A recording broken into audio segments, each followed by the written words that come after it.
中島さんは今何をおっしゃいと言いますか。あなた遅いです。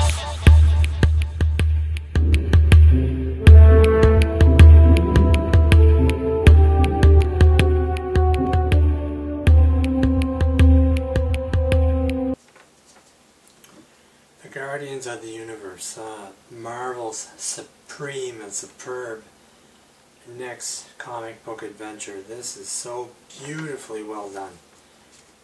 Marvel just keeps topping itself over and over and over again as they show their variety of comic book characters.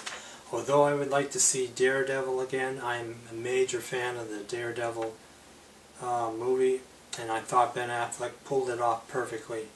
I'm one of the few people who actually believe that. This film is about a bunch of misfits who are sewn together with one purpose in mind, just to save the galaxy, mainly because they're living in it and don't want to lose it.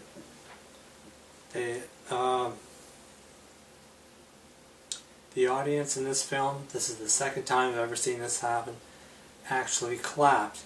They enjoyed this movie so much they clapped. It was a complete full house. Clapped at the end of this movie. This film has two great introductories that draw you in. The first one is a major heartbreaker because it shows this kid's mother having cancer, and she looks like a cancer victim, and it just grabs you by the heart and pulls you into the film and makes you pay attention. So eventually this boy leaves his mom and he goes, she just died, and she reaches out her hand for him to take it, but he just can't because he's so wrapped up in the grief of losing his mother that he runs outside and he starts running across the grass. The spaceship immediately appears and captures him and takes him up. These guys train him to become like one of them, a pirate, and that's how his sequence as a child leads him to become a pirate.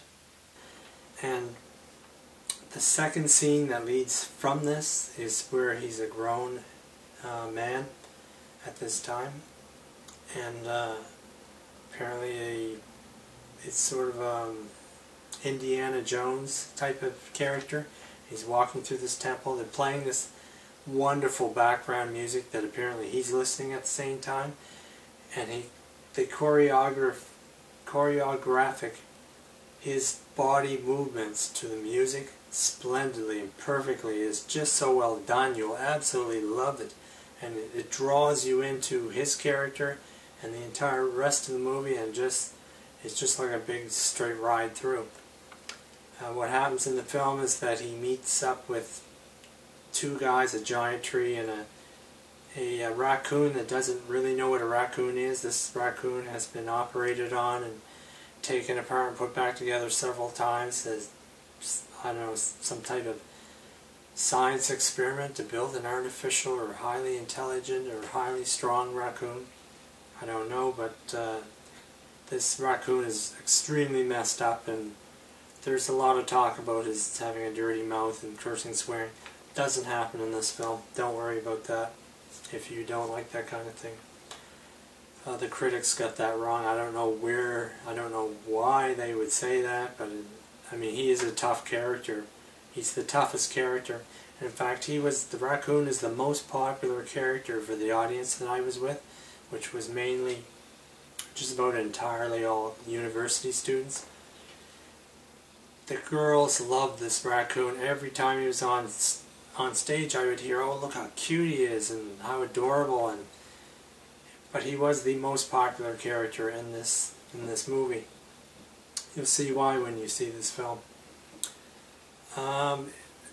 He plays a bounty hunter along with this giant tree that only uses the words I am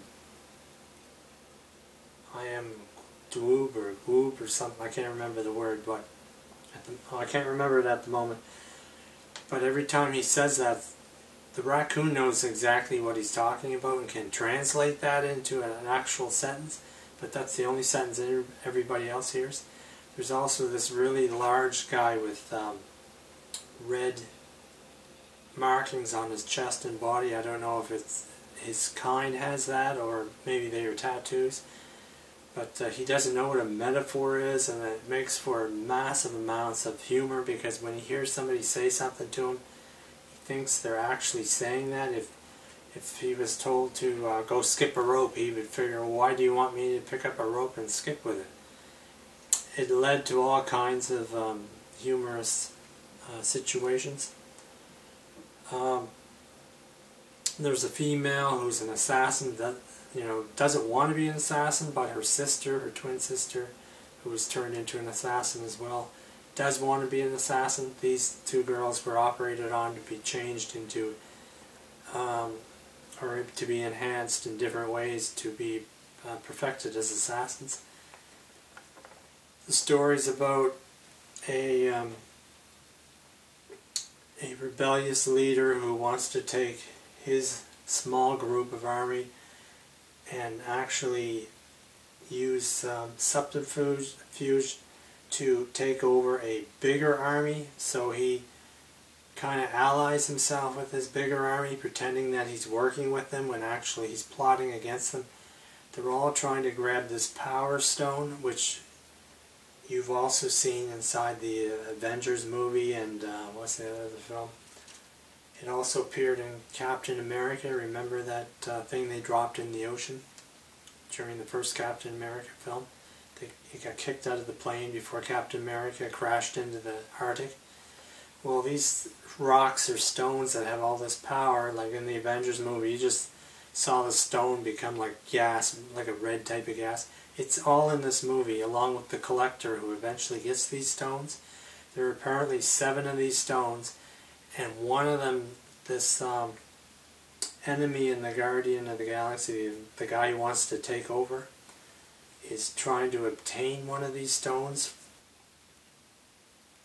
This group of 5 individuals to get him this stone, so that, or take the stone away from them, because apparently they have it. This magical, powerful stone was captured by our hero in the movie that guy is telling you about. And from there he tries to hang on to the stone as his as the bounty hunters try to capture him to take him back to his following that he left, who they want him returned because they want that stone too. And they're just wanting to make money off it, not rule the universe. But anyway, it's a simplistic story of how they all came together while in prison, because they all end up getting captured and arrested and sent into one prison. They meet the guy with the great big guy with the red marks on his chest, and the bald-headed guy, and all he wants to do is get revenge on the big tough guy who killed the big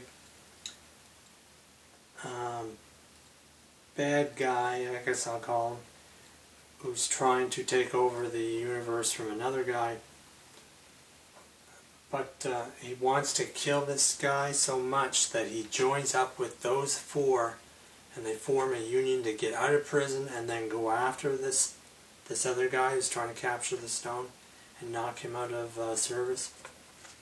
There will be another movie. If you stay through the credits, you will see 2 sequences. One is showing the Collector, who's cleaning the smoke out of his hair and clothes because he was involved in a bad explosion. But off in the distance is Howard the Duck. Remember Howard the Duck from the 1980s was it? 1980s movie? He's in a cage, and the Collector's who collects unusual things throughout the universe, smoking on a cigar, and he's making fun of the Collector. Also, there's the tree that dies in this film, so you think, but he's not really dead, because the raccoon, his partner, takes a stick of him, puts it in a flower pot, and he's carrying this flower pot around. If you stay through the credits, you will see that the tree is actually alive, but now it's just one single branch. And at the end of the movie, this branch comes alive, develops a face, gets 2 arms, doesn't get its legs, it's still in the pot. And it starts doing this dance. It's this hilarious dance. You will love it when you see it. But every time the guy who's sitting there, the one with the red marks on his chest, the really big guy, Every time he looks over, it stops dancing and pretends it's a tree again. It's extremely hilarious. You'll love it. Highly recommend this movie. It's probably the best thing that Marvel's done today. Really well done, really funny, fits all together. Choreography and the dance sequences and the music is perfect. You'll enjoy it very much.